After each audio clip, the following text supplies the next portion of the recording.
A vida é algo imprevisível. Milhões de pessoas, ao sair de casa, sequer pensam que pode ser a última vez que estão fazendo a sua rotina cômoda e diária. O que ninguém jamais imaginava é que o barulhento século XXI se silenciasse de forma tão agonizante, por algo invisível, como um vilão que adentra o corpo pelas vias aéreas e vai sufocando até seu pulmão não ter mais forças para trabalhar sozinho.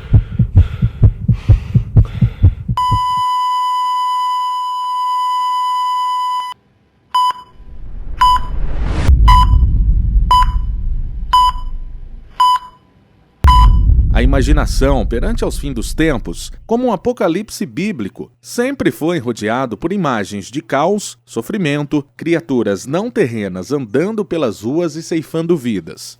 A questão é quando esse medo não toma forma, e o final dos tempos é banhado com o sol de uma manhã fria e silenciosa de outono.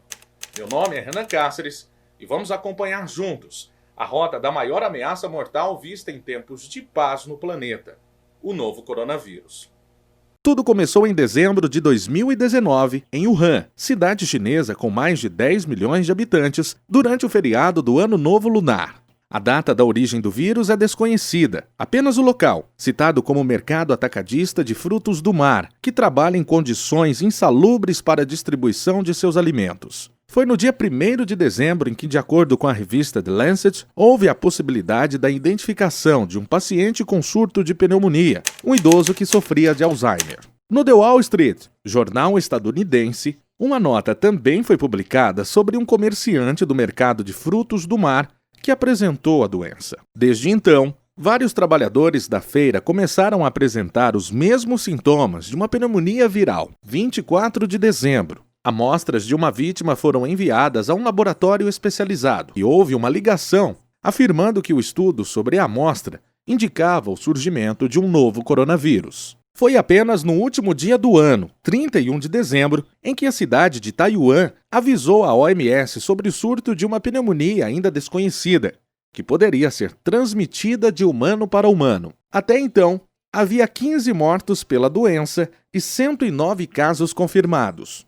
9 de janeiro, a data da primeira morte oficial por coronavírus. Vítima, um morador de Wuhan de 61 anos, assíduo comprador do mercado de frutos do mar. Também foi o primeiro dia em que a expressão novo coronavírus foi usada oficialmente. Perante isso, a Organização Mundial da Saúde apenas replicou informações do governo chinês sobre o assunto e não parou de forma significativa as viagens decorrentes ao Ano Novo Lunar. No dia 13 de janeiro, na Tailândia, foi notificado o primeiro caso oficial de coronavírus fora da China.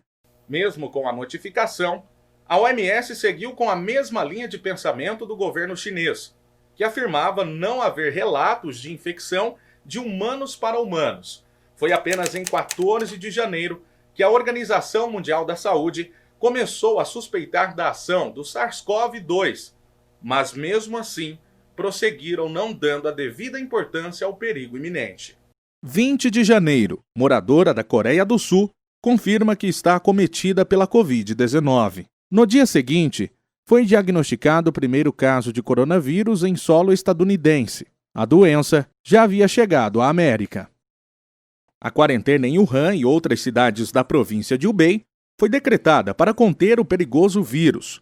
Porém, mais de 5 milhões de pessoas, com base em seus rastreamentos celulares, haviam deixado a cidade para celebrar o Ano Novo, com familiares e amigos em outras partes da China e do mundo. Foi em 31 de dezembro que a Itália confirmou seu primeiro paciente.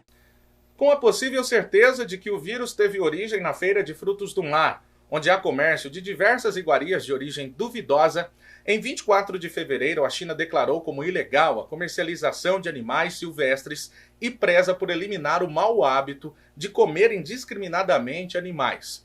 Mesmo com mortes em vários lugares do mundo, a OMS desaconselhou a aplicação de restrições de viagens ou comércio para países com surto da Covid-19.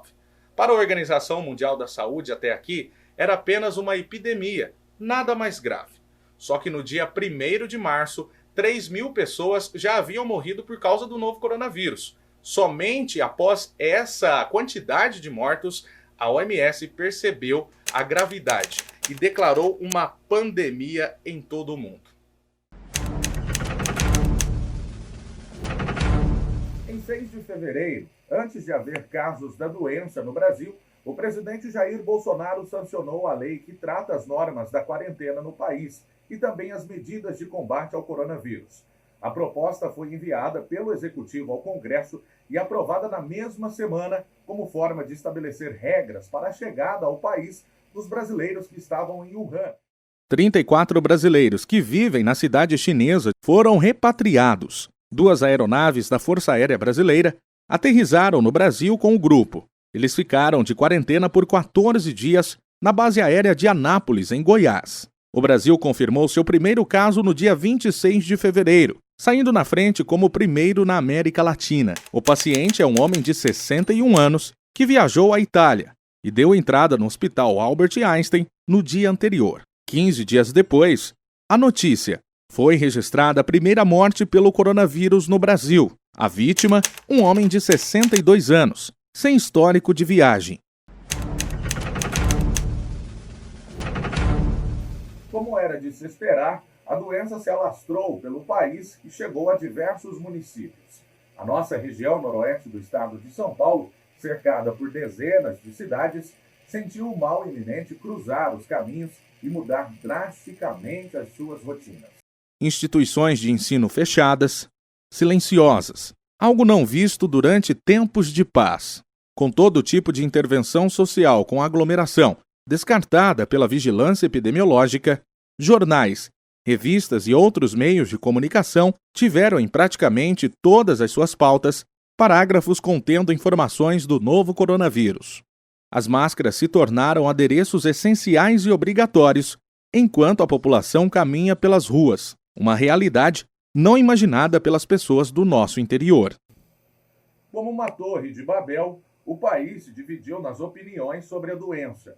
Muitos brasileiros, principalmente no interior, acreditam ser invenção da mídia e que o vírus é apenas para causar mais tumulto e derrubar o até então presidente Jair Messias Bolsonaro. O governador do estado de São Paulo, João Dória, trabalhou com várias tentativas para frear a contaminação no estado. Medidas como limitação e o fechamento de estabelecimentos comerciais e outros serviços causaram divergências do plano do governo federal, que pautava a ideia de um grande colapso na economia caso houvesse o fechamento em massa das principais fontes de renda do país. Diversas cidades decretaram estado de calamidade e sentiam o poder da guerra entre o vírus, a economia e a saúde. João Dado, de Votuporanga, André Pessuto, de Fernandópolis, e Flávio Prandi, de Jales, adiaram focos, principalmente neste ano de eleição, para o colapso causado pela Covid-19. O mundo pediu uma pausa. Pausa sonora de nossas partes, pausa para ouvir todos os lados atingidos e pausa para viver e encontrar novamente aquela rotina, aquele som amigo das pessoas se divertindo com seus filhos na praça, a saudade de algo banal, de algo caótico na nossa visão de caos antes de tudo, pode agregar mais valores positivos, como o fato de pegar uma condução abarrotada de pessoas e seguir para a faculdade. O mundo corre para zerar os números de mortes e contaminações. Cientistas se debruçam sobre projetos para desenvolver uma vacina eficaz contra o coronavírus. Até o momento, ainda não há uma vacina para a doença. Só nos resta aguardar e ter a esperança de que sairemos dessa e retornaremos à nossa vida normal, aquela que de tão banal não nos dávamos conta de que faria tanta falta, e era ela que nos dava energia para vivermos. Vamos esperar, para podermos abraçar aqueles que mais amamos, sem nos preocupar. Vamos aguardar o dia de olharmos para tudo isso e dizer: enfim, acabou.